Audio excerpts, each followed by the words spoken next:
everyone. This morning I made my favorite whole wheat bread recipe by hand, and then I made it in the bread machine so we could go ahead and compare the two. I did do this before 6 o'clock in the morning, before I had anything to eat, had my coffee, so I did make a couple mistakes, but it still turned out great. So let's go back to this morning and see what I did.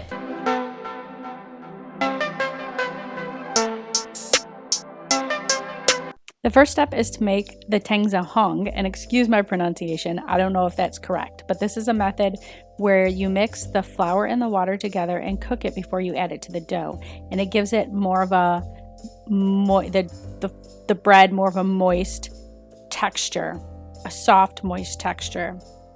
So here I added 35 grams of whole wheat flour, which is about 3 tablespoons, to 175 milliliters, which is about 3/4 of a cup of water, and I cooked it and stirred it constantly over medium heat until it thickened up. And you can see here that it's creating a line in the pan because it's thicker, and when I pick up my whisk it's drooping down because it's thicker. And I'm going to go ahead and add this to the bread machine and let it cool. And here I'm just making my second batch of it because I'm doing one in the bread maker and one by hand. And again, you see that thicken up. You can see how when I pick it up, it's nice and thick. And I'm going to go ahead and add this to a bowl until it cools. And I make sure to cover them with plastic wrap. Once the Tangzhong is cooled, you can go ahead and move on. So here I'm adding the flour to the bread maker, and I realize with the bread maker I need to add the wet ingredients first, which I know because I do this all the time. So I'm emptying the flour and the Tangzhong into a bowl, and I'm going to go ahead and add my 170 milliliters of water, which is 3/4 of a cup. And here I accidentally add 178, but that's fine. It's 8 grams over is not a big deal. And I'm adding my 2 tablespoons of honey and my 3 tablespoons of olive oil, and I interchange them so the honey does not stick to my measuring spoon and it just magically slips right out. It's very convenient. Next, I add my flour and my Tangzhong back to the bread maker, and this is where I make a big mistake because I forgot to add the rest of my flour. Luckily, I knew how many grams of flour I had already added, and you'll see me fix this later. So here I'm adding a teaspoon of salt and a teaspoon of yeast, adding the yeast to the center of the flour with a well for the flour to sit inside. Now I add the bread pan to the bread machine and go ahead and set my bread maker for whole wheat bread, a 1.5 pound loaf, and a medium crust color, and go ahead and start it. Luckily, I decided to take a peek at my dough, and I'm like, that doesn't look like dough. That's really runny. Then I realized I forgot to add the rest of the flour. So I added the rest of the flour, and I restarted my machine. So I actually turned it off, turned it back on, so I can make sure everything gets mixed as much as it should. And I peeked back at it a while later, and as you can see, it looks much better. Looks like dough now. Friends, that is all the hands-on time that is needed for the bread maker bread. It will knead it and cook it, and next time I need to touch it, it will be all done. Let's move on to the hand kneaded technique. This is the dough that I mixed by hand by adding flour to the Tangzhong and then adding the yeast and the olive oil and mixing it together, and then adding the water and mixing it up until it forms a ball. And then I covered it with plastic wrap and let it sit for 20 minutes. After it sit for 20 minutes, I am going ahead and adding the honey and the salt to knead it for 10 minutes. When I do it this way, I don't get to alternate my honey with my oil, so my honey does stick to my measuring spoon at this point. Here I am adding the salt, and now I'm going to go ahead and start the process of kneading it for 10 minutes. And I started in the bowl until the honey and the salt get incorporated, and then I move it to the counter. Now the recipe doesn't call to knead it on a floured surface after at this point, but it started getting really sticky. So if it starts to get really sticky, I go ahead and add some flour. As you can see, it's sticking to the counter, it's sticking to my hands, it's becoming unbearable. So I'm adding some flour and I'm actually going to add a little bit more here shortly.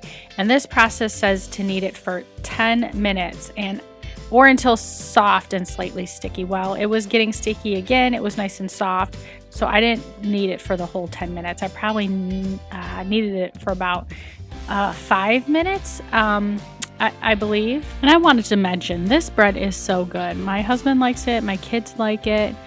I know kids typically don't like whole wheat bread, but both of my kids, even my picky eater, likes it. Next, I add a little bit of olive oil to my bowl and go ahead and coat the bowl in the olive oil.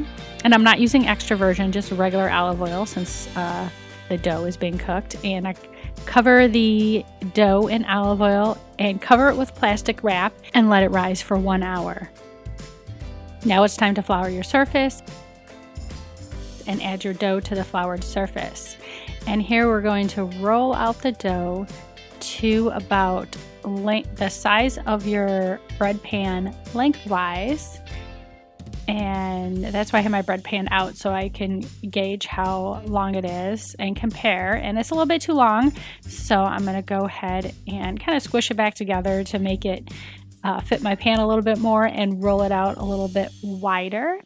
Now for the fun part, we start to shape the loaf by rolling it up and pinching. So you pinch it down in the front there and pinch the sides and roll it again and pinch the fronts. Pinch them all down, and we pinch the sides, which I didn't do there, but I will do it again. Pinch the fronts and pinch the sides, which I didn't do there, but I will do it again, and pinch, roll and pinch until you get it all rolled up. And we're going to take this and go ahead and put the seam side down. And here I go. I'm oiling my bread pan with olive oil, the same olive oil I used for the bowl, and just rub it all around. Make sure you get in all the little creases and everything. You want to get that olive oil coating everything so the bread does not stick to your pan. And go ahead and plop your dough in your pan, seam side down, and you're going to go ahead and cover that with your plastic wrap and let that rise for 45 minutes to an hour. About 15 minutes before your dough is finished rising, make sure to turn on your oven for 390 degrees Fahrenheit. Ta-da! That's what it looks like after it's been rising for an hour. And ta-da! That's what it looks like after it has cooked in the oven for 30 minutes. I'm going to go ahead and cool this completely on a cooling rack for a couple hours, probably about 2 hours. So these are both done, and they've both been cooling for a couple hours. I like to cool my bread for a couple hours before I cut into it to make sure it's completely cooled before I cut into it. I personally think it helps keep the moisture in the bread. So I'm going to go ahead and cut a slice and taste test each one. We'll go for a non-heel piece to get the full effect. So I'll take a piece of the handmade one first. It's very good, of course. And I'm gonna go ahead and take a bite of the one made in the bread maker. It's very good. I want you to see the texture between the two.